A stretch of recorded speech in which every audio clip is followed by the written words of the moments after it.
What does it take to think like a champion, and how does that translate into a work environment? Today's episode dives into a very interesting statistic. 94% of female C-suite executives played sports growing up.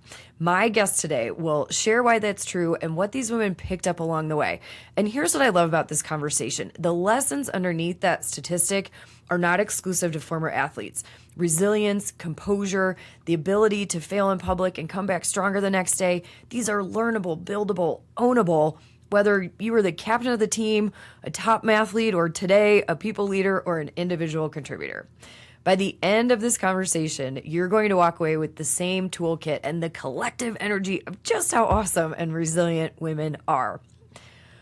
Welcome to the Leadership Laboratory podcast, where we treat human skills like the momentum builders they are. Not soft skills, not extras, but the real infrastructure of a career that lasts. Hi, it's Jamie here at the Leadership Laboratory, where ambitious women come to build confidence, skills, and community so they can lead on their terms as their authentic selves.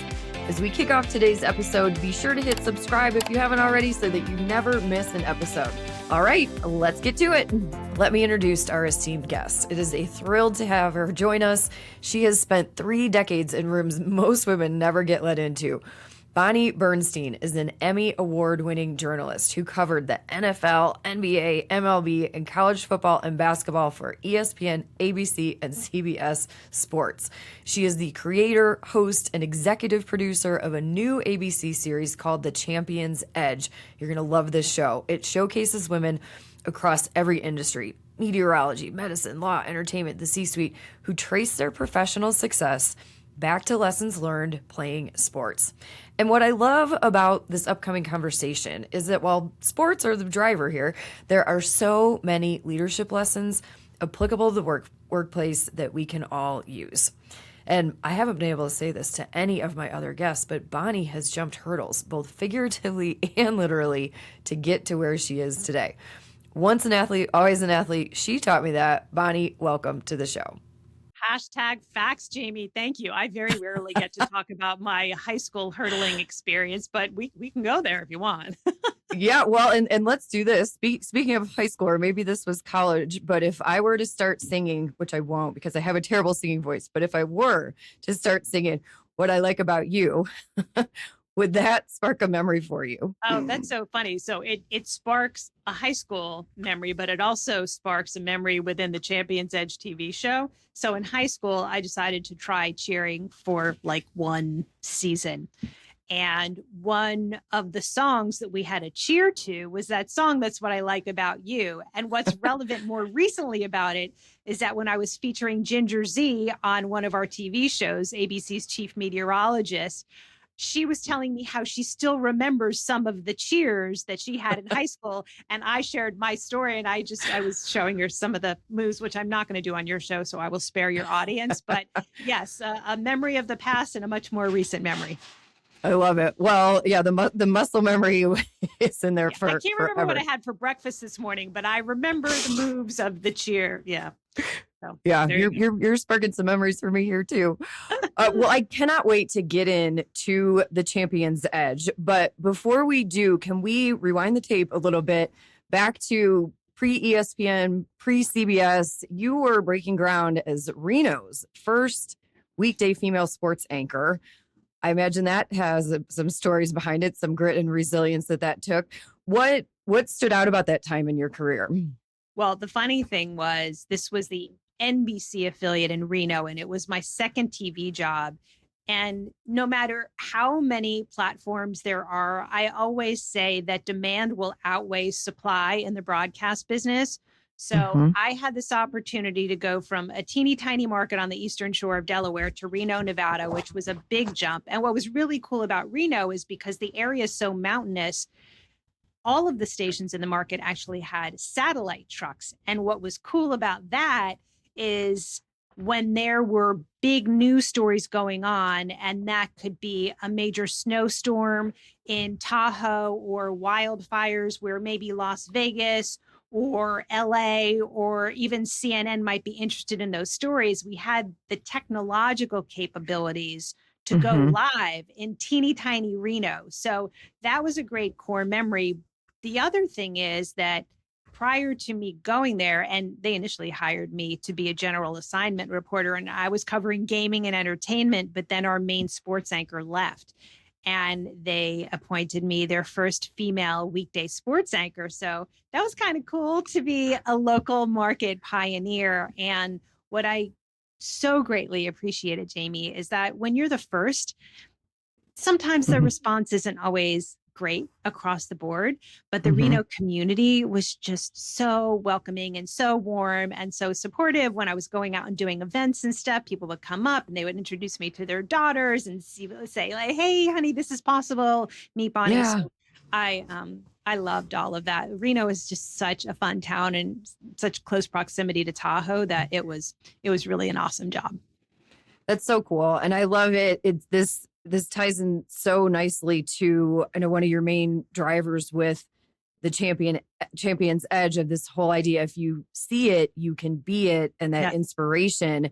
And I have a confession for you. I have never binge watched a show ever. Like during the pandemic, I've never binge watched a show until Bonnie, in prepping for today's interview, I came across the champion's edge and like, I couldn't stop watching them. They are so good. It just gave me goosebumps. They're so good. They're so inspiring. There's the educational elements that are built into that. Can you tell us, like, when was the moment that you realized like this needs to be a show?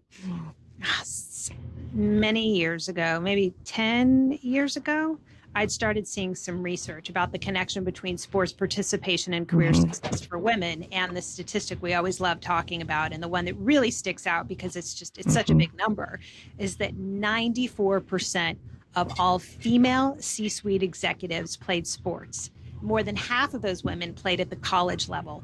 And so that data was so relatable to me because I grew up playing sports. I competed in gymnastics in college. And it really wasn't until later that I personally started connecting the dots. Wow, that resilience, that intestinal fortitude, what I learned about leadership and teamwork has really helped me climb the mountain in the sports broadcasting industry, the sports journalism industry, which even today is still predominantly male. And when I saw the data, I started searching around for the stories, and I wasn't finding the stories. And quantitative data is best brought to life through storytelling. And as I realized that there was this white space in the storytelling marketplace, the light bulb kind of went off like, oh, this is a huge opportunity to do it. I hadn't yet started my own production company, but the seed was planted many years ago, and it just took a little while to bring it to life. So 10 years ago was the first time that you started thinking about this. Yeah, that's probably about right. What did it take then to get from that to today? I mean, that takes dedication, that takes tenacity. I mean, that takes the watering, the nurturing, the buy-in. Can you highlight some of the grit that it took to get it to where it is now? If I were going to encapsulate what I learned through sports that has empowered this platform to come to life, it's that you determine whether things can happen. For all the people who say, no, you can't, no, you're not able, for all the content outlets, distribution platforms, potential sponsors who say, we love what you're doing, but no, hearing no over and over and over and over again. I think without the athlete mindset, I would have long ago given up. But that ultimately has enabled me to persevere and keep knocking on doors and tweaking the pitch strategy, and all the while building out this extraordinary database of more than 250 women who are doctors and lawyers and women in finance and tech and education and literally every industry imaginable. So when the time came when somebody said yes, I would be ready to go. I love it. We in the Leadership Laboratory, we have an acronym for the word no. It simply stands for another opportunity. And yes, it's not grammatically correct, but if you hear a no, that simply stands for another opportunity. Do what you did, Bonnie. Like, go knock on another door, refine the pitch, keep going at it when you know that it's something that you believe in and it's worth other people hearing. Well, and I also think, Jamie, and I would imagine that you have these sorts of conversations with your coaching clients. No doesn't always mean the door's shut, don't ever call again, don't ever come back again. What I try to do when I hear no is two things. Number one, understand the why behind the no Mm-hmm. and see if I can turn it from a no into a not right now. And Mm-hmm. in between the not right now and the next potential opportunity to pitch, you're cultivating those relationships. You're building relationships. And sometimes when you're building relationships, it doesn't have anything to do with what you're specifically pitching. It's just these occasional touch points that help you cultivate bonds, because at the end of the day, and this is one of the things that I really wish I knew when I was younger, most times big things happen thanks to relationships. And while there's lots of stuff in life we can't control, what we can control is how we build relationships and with whom we build them. I totally agree. Most things happen with relationships, and that's another thing we talk about in the Leadership Laboratory. The MAC team, which stands for, it's another acronym: Mentors, Allies, and Champions. And yeah, being intentional about cultivating those relationships over time. And it's cool to hear that worked for you in a 10-year trajectory to get to something that is so very special. So I would love to unpack the statistic a little bit more about the 94%. Before we go there, though, can we quickly address, the woman who might be listening to the show and be thinking right now, well, shoot, I was more of a mathlete in school than an athlete. What's important for her to know? Or, what are some of the lessons to glean from sports if she's thinking like, that wasn't a part of my thing when I was younger? I'm so glad you asked that, because one of the things that we really love emphasizing with this platform is that it's easy to assume that you can only glean the life skills and really hone those life skills if you're an elite athlete. You don't need to be an elite athlete. In fact, some of the women we profile only played sports through high school. Some of them walked onto their college teams or played not in Division I, but in Division II or Division III. So it's more about the longevity than it is the level. And all of that is important because we're dealing with a pretty precipitous dropout rate for girls in sports. They tend to drop out at twice the rate of boys by their early teens. And there's lots of reasons for that. We can't fix everything. We can't fix through this platform how expensive sports has become to compete. Yeah. We can't always tackle things like, an uncomfortable coaching situation that prompts a girl to quit. But we can tackle a whole bunch of other stuff. First and foremost, that if you love playing and you're thinking about quitting because maybe you've come to the realization you're not going to be good enough to play in college, or you don't aspire to play in college, or you're not going to be good enough to play in the pros, as long as you still love it, stay and play. Because the longer you do that, the more of an opportunity you have a chance to really fine tune what it's like to be a leader and a great teammate, what it's like to be resilient, what it's like to push yourself beyond your boundaries, what it's like to juggle school and sports and your social life. That time management piece that we learn as athletes is so critically important when it's time for us to go out and get a job, because we're juggling, a job, and maybe you get married and maybe you have kids and maybe you have elderly parents to take care of. It's a lot. And there's no better place to learn about time management than playing in sports. We also have the ability to educate parents through our stories about the power, the lifelong power of girls playing sports, because one of the big reasons they drop out is lack of parental engagement. So when we talk about our audience, yes, of course, we want to reach athletes, and we want to reach parents, and we want to reach coaches. And quite frankly, Jamie, we want to reach anybody who has a leadership mindset, who wants to know how they can unlock what they learn through sports to be great at whatever it is that they want to do.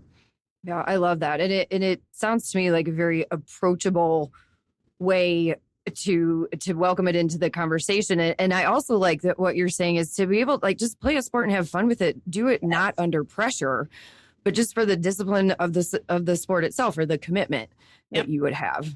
100%. Yeah, and you can do that at any age. I mean, who hasn't picked up a pickleball?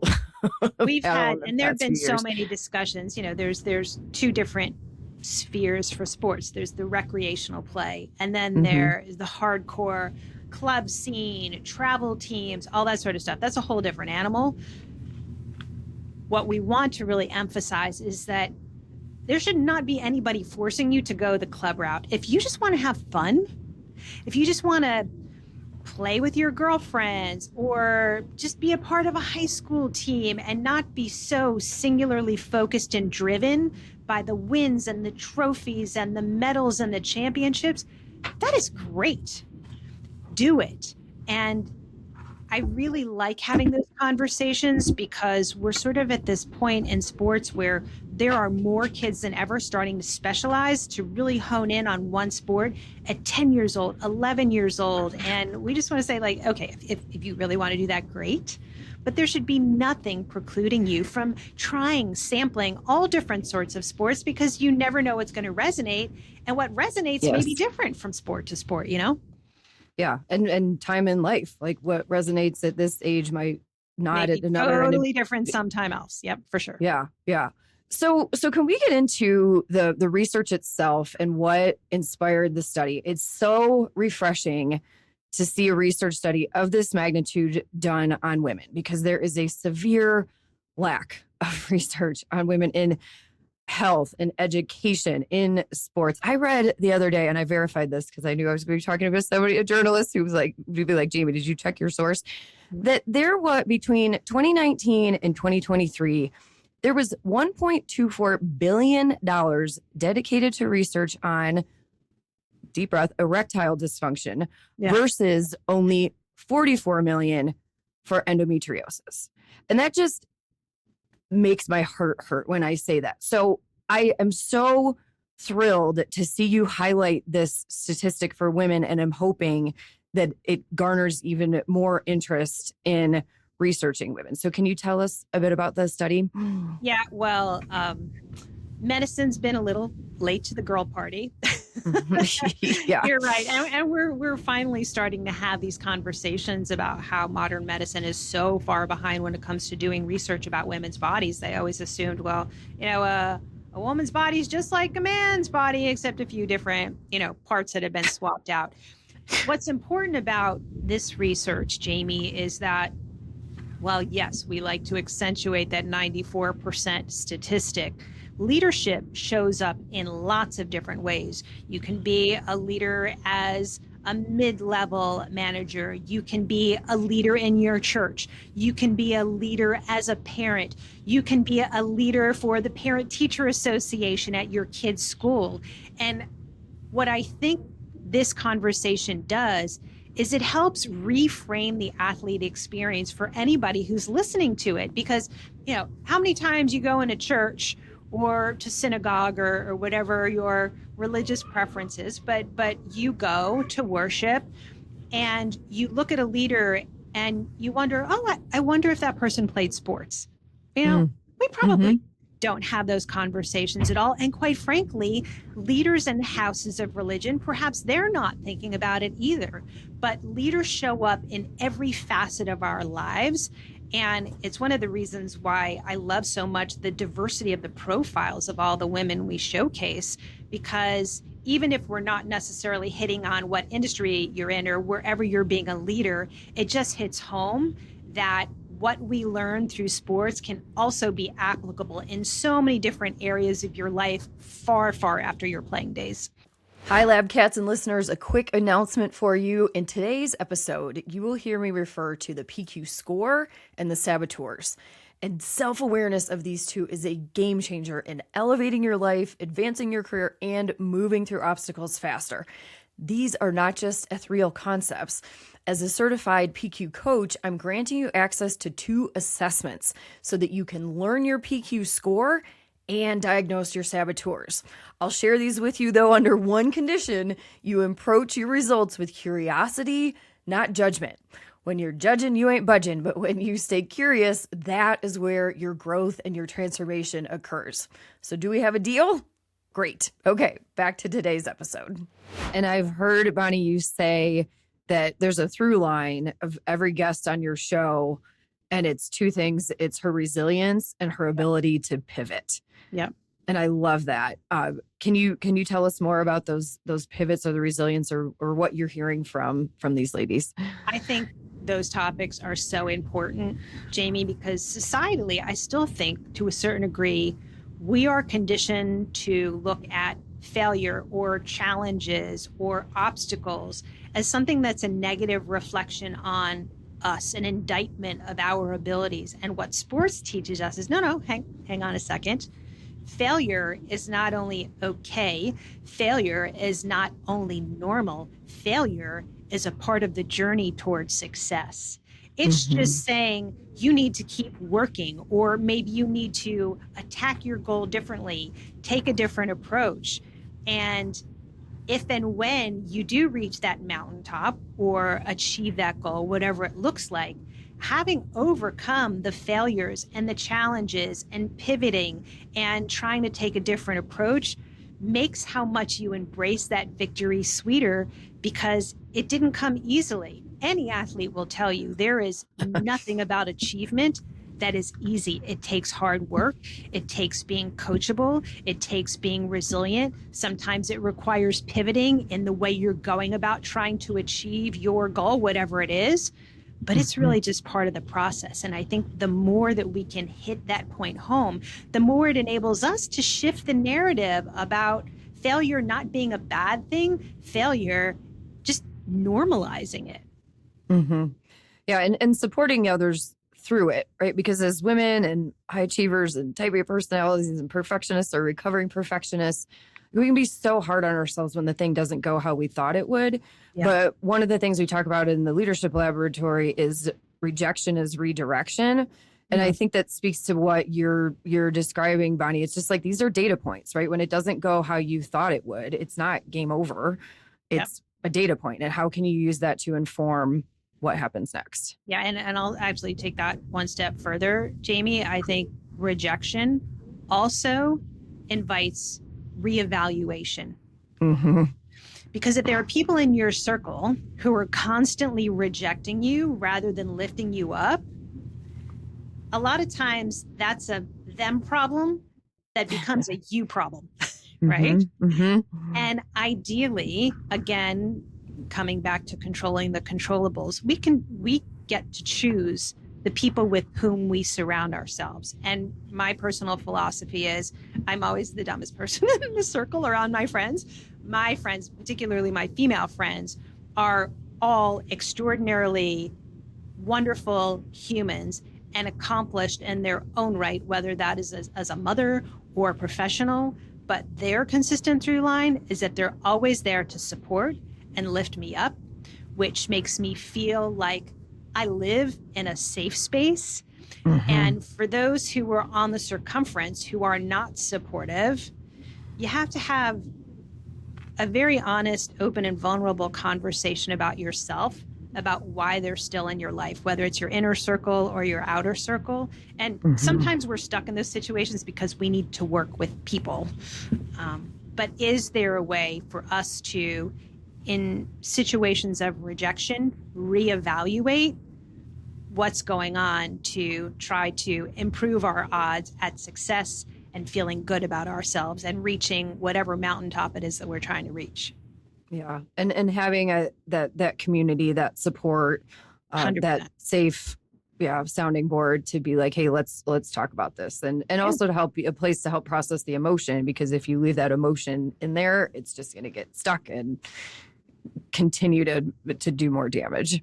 I mean, and also to make you feel like you're not crazy, because if you are doing something hard and you're hitting stumbling blocks, sometimes you need to reevaluate. But a lot of times when you are a pioneer, when you are shattering a glass ceiling by virtue of the fact that nobody's done it before, people are going to say, no, you shouldn't. No, you can't. Why this? Why that? And it makes you sort of put that mirror on yourself and be like, okay, let me ask myself that. Why? Why am I? Is it worth it? Should I be doing this? Is this a noble path I'm trying to go down?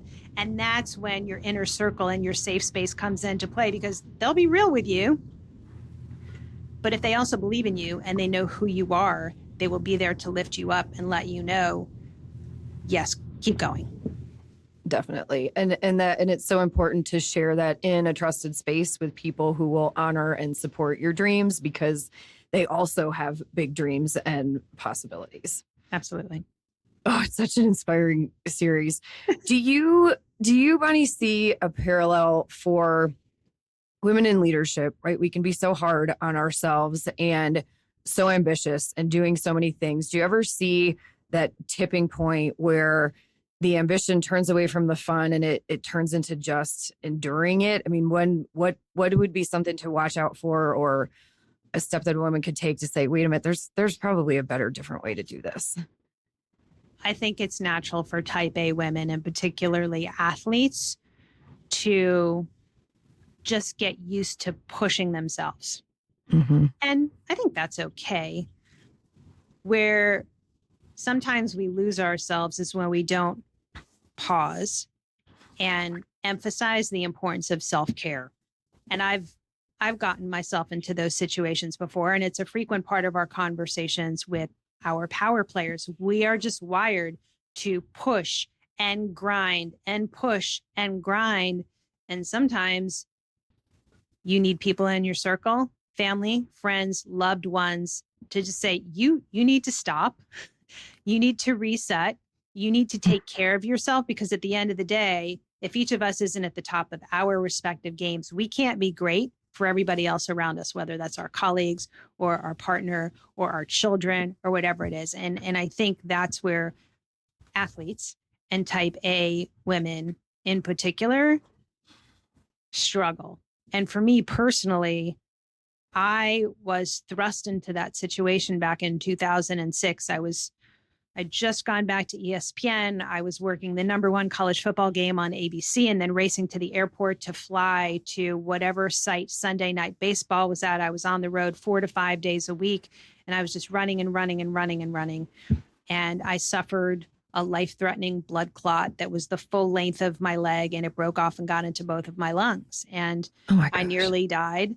And I remember my doctor having this conversation with me that I know your job's important and I know you love your job, but you're not going to have a life to have a job if you keep going at this level. And it was a really eye-opening epiphany that I had sitting in a hospital bed in the dark by myself, because I hadn't yet told my parents about this incident. And it was at that point I realized that giving yourself grace is not a defeatist move. Giving yourself grace is of paramount importance. Taking care of yourself, saying no matter what you're up against, no matter what your deadlines are, all that stuff's going to be there the next day. And sometimes you just need to stop and take care of you, because if you don't, there are going to be far more dire consequences than you maybe not delivering something in the ideal window that you want to. Yeah. Wow, Bonnie, I obviously so glad that had a positive outcome and lesson Me too. learned. And yeah, giving yourself grace is a huge takeaway from that. What tactically, I'll ask you this question and then we'll start to get into our lab experiments here. Yeah. But what like tactically was something that you did to actually give yourself grace? Because, assuming you came back to work and the pace is still going at the same rate, but now you've got to make some decisions about how you're going to adjust. What adjustments did you make? I would say 2 things. Number 1, I learned to say no. Part of my always saying yes was this fear that if I said no, somebody would immediately come in and replace me, because there is such demand. And I thought, well, if I take a weekend off to go to my sister's wedding, if I take a weekend off once a year to go on vacation, that somebody's going to think, oh, she's not serious. Oh, she doesn't care. She's replaceable. The reality is we're all replaceable. But I lived in fear of what would happen if I said no. I've learned to say no. And in learning how to say no, I've learned to have confidence in 2 things. Number 1, confidence in my ability. Number 2, if for some reason I say no and there's a dire consequence, that door may be closing, but another door is going to open. And I just need to have faith, because I'm a hard worker. I'm a good person. I'm grateful. I'm prepared. I'm all the good things I try to be. But if a door closes by me saying no, another one will open. The other thing that I've learned to do is meditation. Meditation teaches us how to breathe, how to curb anxiety, how to be okay living in whatever feeling we're having at the time. And one of the lessons I love most about meditation is that it teaches us that emotions are kind of like waves. They can come in hard and fast and be extraordinarily powerful and sometimes detrimental, but a wave will always recede. And so too will emotions. And so when I get really ramped up for fill in the blank reason, I lean on my meditation. I lean on my breathing. I lean on the principles that I learn through this practice. And it allows me to give myself grace. It allows me to remind myself that everything's going to be okay. And that is a huge mindset shift from when I was younger. Yeah, learned mindset shift, it sounds like. Yeah, for sure. Yeah, I love it. So be confident enough in your own ability to say no and meditation. And that's so wild, Bonnie, that you said that, because you're the third person in 4 days to bring up meditation as truly their foundation to success. So, well, and you know what I will say is that my mindset shifting has come on the back of really, really challenging circumstances, whether that was the health scare that I had or really worrying about my mental health. Because as an entrepreneur, we know it's not for the faint of heart. And you hear no, and there are challenges. And a lot of times you are a one-man band. You are doing everything yourself. You're trying to raise funds. You're building out a deck. You're building out a budget, a P&L. You're trying to work your network to create opportunities for the money, for the content, for a guest, I mean, it's a lot. And even the strongest minded people will feel this emotion wash over them when you're trying and all you feel like you do is hit walls. And it can create some really low points. And when that's happened to me, particularly in my entrepreneurship life, I've had to figure out what my choice is going to be. Do I want to throw in the towel, or do I want to find or learn a healthier response? And so I just chose the latter. And it has been something that you can take meditation anywhere. You can meditate on a plane, in bed, walking in a park. You can do it while you're on a Zoom and nobody needs to know. So being able to condition yourself to gravitate toward the breath and just taking that pause has just made a huge difference for me. Excellent. And that's a good reminder. We'll link a previous episode about emotional intelligence and emotional regulation here into the show notes. Yeah. Taking the breath is huge. The intentional breath. For sure. Well, Bonnie, I have two more questions for you, as much as I would love to keep you here for half the day. So I have two more questions for you. Yes. As a journalist, your whole career is built around asking other people questions and investigating. And I am just curious, is there a question that you would like to answer today? Is there anything that we haven't covered? You have such a beautiful mind and a altruistic soul. And I want to hold space for you to be on the receiving end of the question. That's a great question. I have to think about it. I would say that I think as women, we realize how important community is. And as we get older, I think we get a little bit more retrospective, or we maybe lean in more to community and lifting up other women. Building community in the content space is very challenging. And I guess if there was any question I would want to answer is, how can we support you as aspiring leaders, current leaders who are interested in learning how to harness their sports superpowers to thrive in whatever it is that they're doing in their competitive afterlife? So I would love any of your listeners to join our community at The Athlete Effect. We are on Instagram and YouTube. The Champions Edge TV show has its own set of social channels. And we would really just love feedback. Is there a guest that you would love us to feature? Do you have a question that we can be helpful with? This is all, I call it the sisterhood, because it really is. Like, we've had guests, I've connected guests with other guests. I've met other people through our guests. And I really want to forge a community. I think the best way to forge a community is by being of service to others. So I would love to hear from your community and get feedback on the content we're creating, get suggestions about who they would love to see, and just be as supportive as we can be for your listeners. We can absolutely do that, Bonnie. And when we have We're here for you. Heck yeah, empower women. Yes, and when we do the laboratory session, which complements the podcast episode, so we'll feature this episode in our session, and there's always calls to action in there. So we will definitely make that a call to action. Yeah. And if your community members join, let us know, like, hey, we heard you on Jamie's podcast and we wanted to join. I love knowing that we're all supporting each other and connecting each other. And it's just like, it's a little boost of energy when you're like, hey, I listened to Jamie's podcast and it turned me on to what you're doing. So anyway, we'd love to hear from you. Absolutely. Experimentation leads to growth. And that's a great segue to my last question here. So in the Leadership Laboratory, we're all about experimentation because that's where you learn, that's where you grow.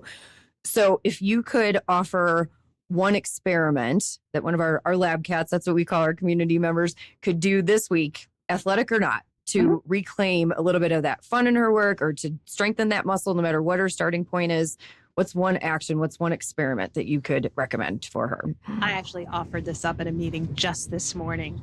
I think a lot of times when we work as hard as we do, we get lost and we may not be necessarily following our North Star. We may not be rock solid on what our purpose is.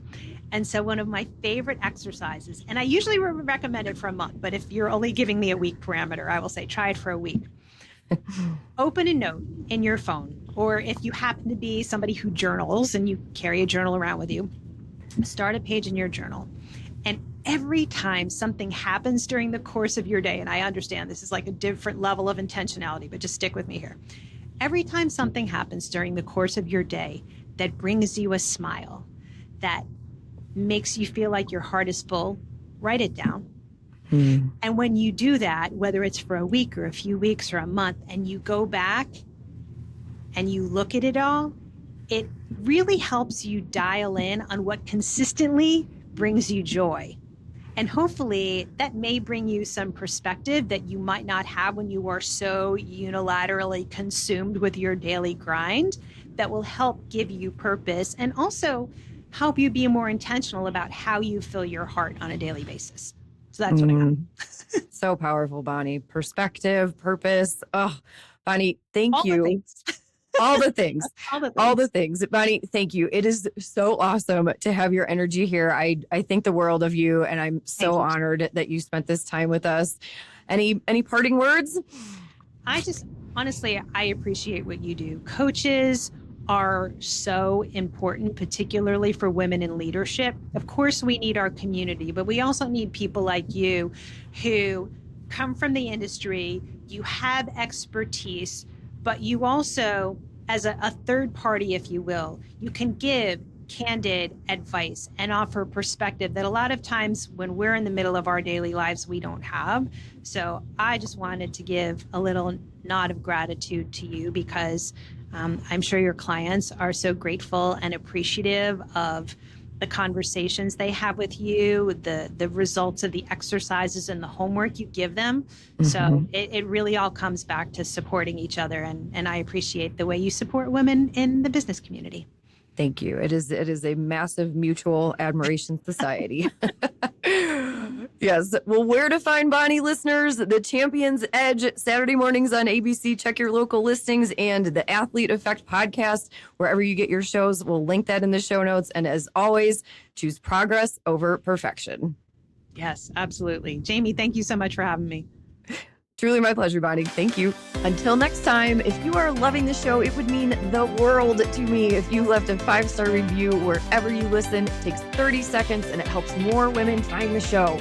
Keep experimenting, keep growing, and focus on progress over perfection.